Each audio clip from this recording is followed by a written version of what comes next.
From bailouts to boatloads of spending, there's no denying that Americans are mad. The government is imposing, overreaching, it's like a power grab, and it's got to stop. Emotions are high at Tea Party protests across the country, and now it's showing in the polls.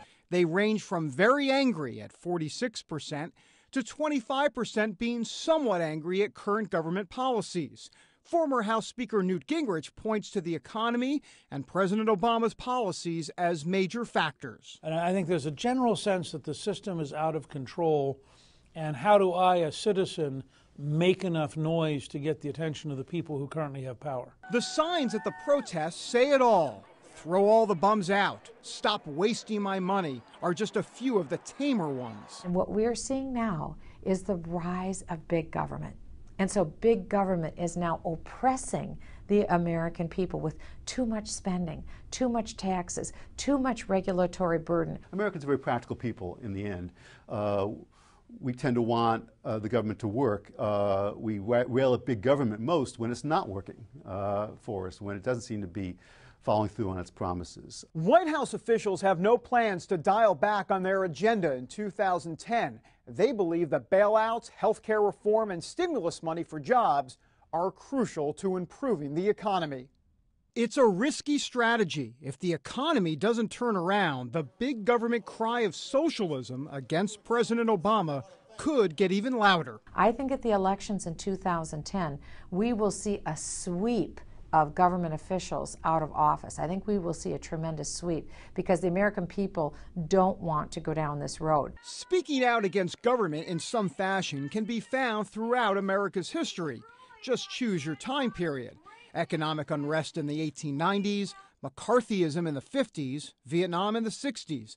Gingrich, however, looks at the revolutionary period as the most appropriate because he says the Obama administration comes across as a latter-day British government. There's a very similar pattern of the British government not understanding the Americans, and the British government coming across as aloof and imperial and dictatorial, and that just made Americans madder. That rings true today for millions of Americans and for people who accuse them of being unpatriotic.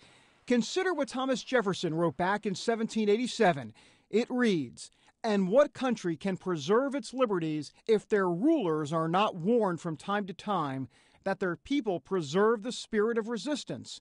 God forbid we should ever be 20 years without such a rebellion." I think politicians underestimate the American people and underestimate their intelligence, underestimate how much they pay attention to what goes on in Washington, D.C. The American people are paying attention more than ever. And what they're saying is, look, buddy, you're not serving me. You're serving you. While this can be a good thing in a democracy, some of the rhetoric has been downright nasty at times. During protests, the president has been caricatured as Hitler. One man showed up with a gun in plain sight. There have been even a few "Death to Obama" signs.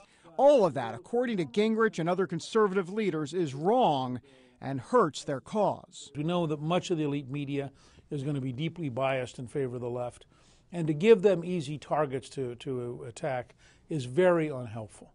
I think actually the calmer, the more reasonable, the more rational we are, the greater the danger is for the left, because it's harder and harder for them to demonize us. So what does this all mean for the future?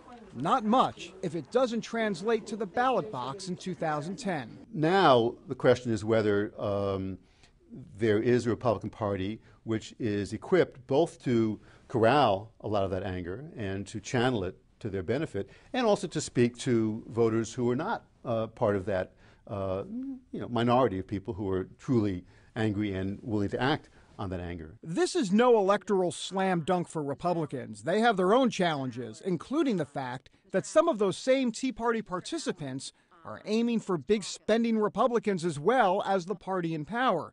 The other challenge is to channel this growing dissatisfaction into voter turnout, and Bachman says that begins with a fundamental understanding of what's at stake. The best piece of advice comes from the Bible, where it's written that the men of Issachar, there were 12 tribes in Israel, and one of them being Issachar, it said the men of Issachar understood the times and knew what to do.